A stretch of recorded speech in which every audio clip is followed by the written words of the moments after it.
Hi, this is CK at CK Education. And today I want to talk about something very important. Well, I think everything I talk about is important, don't I? But um, is it possible to work very hard and not get the results that you want, not get the results that you expect? And the answer is, of course, yes, it is. In every realm of life. Let me talk specifically about college prep, SAT, and activities, extracurriculars, even your studies at school. If you're a student watching this, okay, so it's very possible to work very, very hard and not get the results you want. Okay, when I was in college, I make no secret about this at all.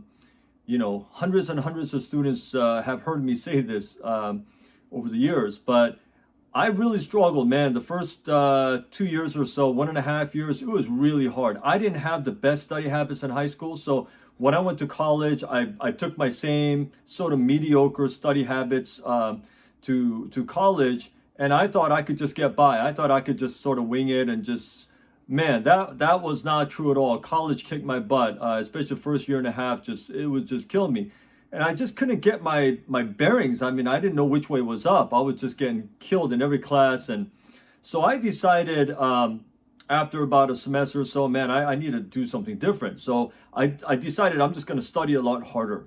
And so what I did is I remember this one. I think it was physics or something. I literally sat for like 8 hours from morning till night, and I studied. I read and read and solved problems. I read and read and read and read and solved problems, and I just worked really, really hard. And I thought, sure enough, I mean, this is going to make a big difference. And when I took the exam, I got about the same score as I did in previous exams, which is hugely disappointing to me. I worked really hard. I worked harder than I ever did before, and I still got about the same results. So what was the problem?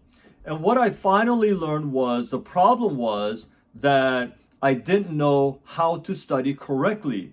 It wasn't so much that I wasn't working hard, I wasn't working hard the right way. And I learned over the next decades in my career and in my life, and in working as an engineer, and having my own business, and teaching many, many, many hundreds of students, and just interacting with people and observing people in life, and experiencing successes and failures and different things. I learned something very important. That was, it's not enough to just work really, really hard. It's not enough to just have a lot of activity, because it's possible to have activity without achievement. And this is why when a lot of parents, they're happy and satisfied as long as they see their kids doing something in the rooms. They peek in the rooms and like, oh, the kid's studying, the kid's reading a book, the kid's doing something.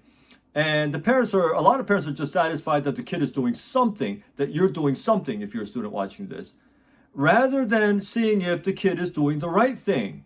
I'm not talking about right and wrong as in morally, but I'm just talking, are they working on the right things? Are they working towards their goal in the right way? Because like I said, it's very possible to be very busy, to do a lot of things and not get the results that you want.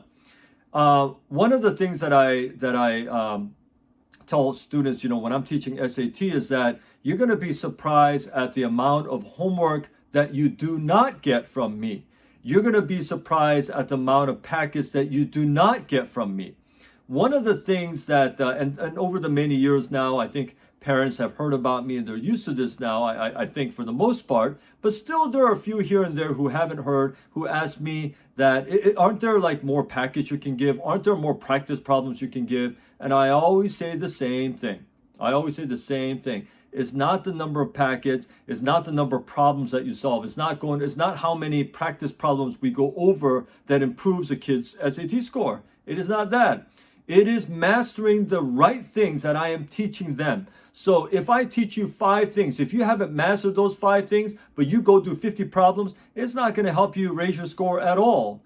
It's better to master those 5 critical things that I'm teaching you. So what I did in my SAT prep system when I created this many years ago was I focused on the things that really made a difference in the score. I focused on the things that really impacted the results, so that a student can get the maximum score with the minimum amount of effort. I call that efficiency. And I'm very used to that because I was an engineer for nearly 15 years, and that was my area of expertise, was efficiency, productivity, quality. Those are the things that I worked on as an engineer, and I brought that same mentality into the SAT. So again, it's not doing lots of problems. I've had a student a couple years ago, before she came to me, she went to 2 different places and took all these prep book practice tests from College Board, Barron's, Kaplan, Princeton, McGraw-Hill, Peterson, Spartnos, you name it, everybody's got a book. And she took like 34 tests, she says, of these practice tests. And her score went up like 50 points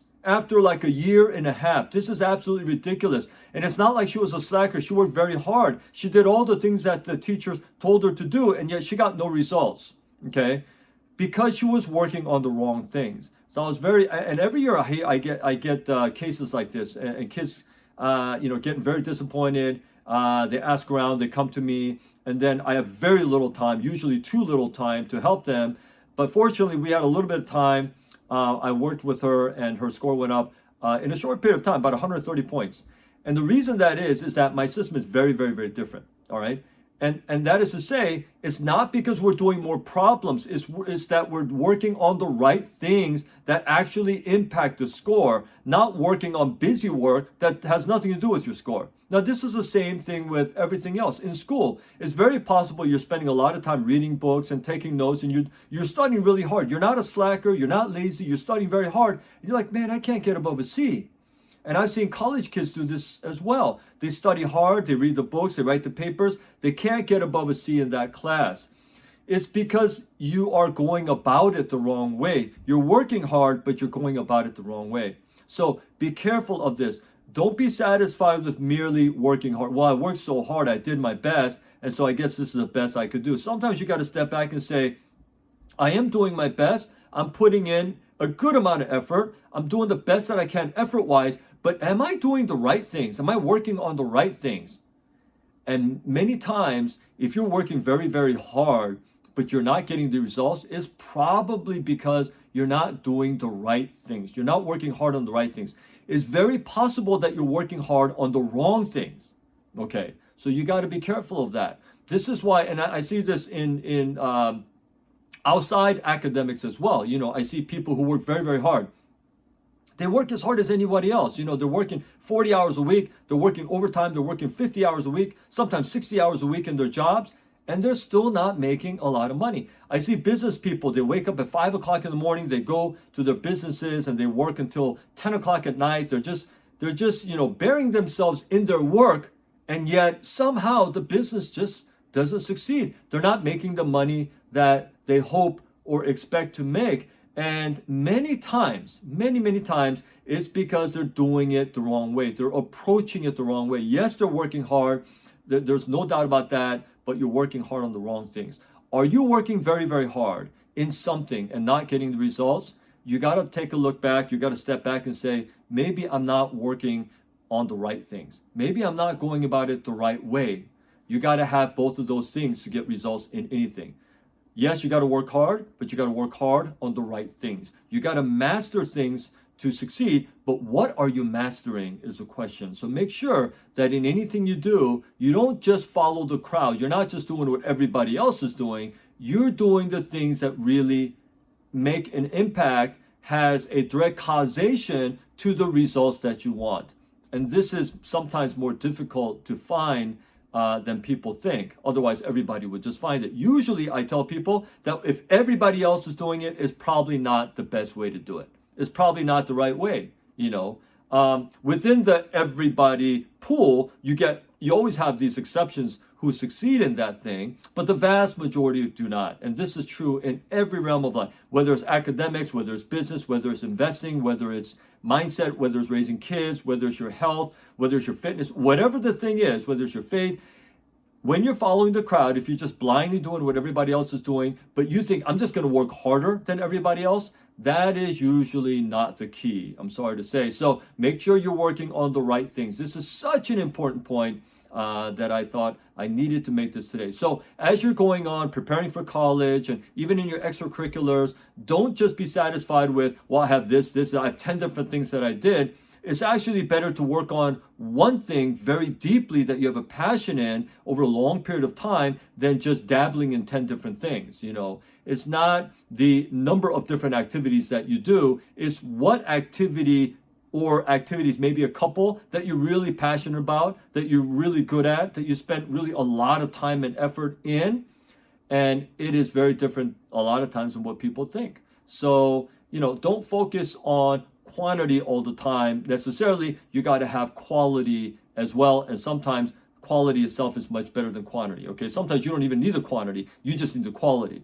But so be very careful. And this is a lifelong mindset thing that you have to understand in order to be continually successful in all the things that you do. So I hope that helps. I'm going to end this video here. Thank you so much for watching. And until my next video, please stay well.